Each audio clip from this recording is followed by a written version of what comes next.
In January 2008, I was 45 years old. Upon going to the bathroom, I saw a bloody discharge. Because I've always been in tune with my body and my health, once I knew that there was a blood discharge, it was not my cycle, I knew that something was off. I knew that this was something that I had to follow up with my doctors on.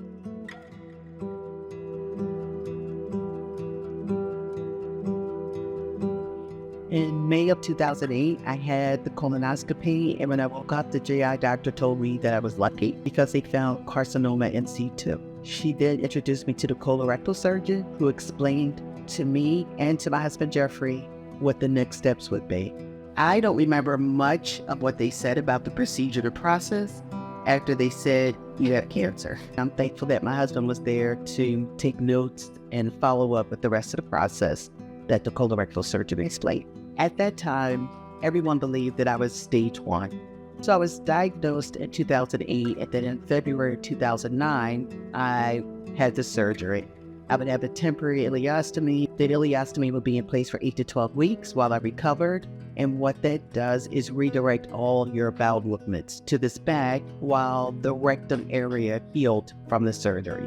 I went home and then went back for my 2-week checkup. At the 2-week checkup, the colorectal surgeon informed me that it was not stage 1 and that I was indeed stage 3. There was lymph node activity involved, and I would have to have chemo and radiation. He said, "You can beat this. Cancer dealt you a 1-2. You can hit it back with a 3-4. You're in great shape, and you can get to the other side of this."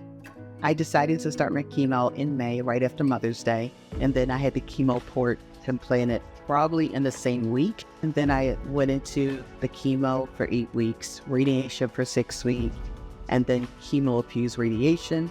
That took me all the way to December of 2009. My husband, Jeffrey, will say that I walked off the cancer. I just went through the treatment step by step. I kind of just went through everything sequentially. It wasn't as easy as it looked. When I was younger, I danced all types of dance. When I landed in an African dance class, it felt like it was the perfect dance for me. Having an opportunity to go back to dance class after treatment felt like going home. In 2014, I created an event called the Black and Blues Brunch.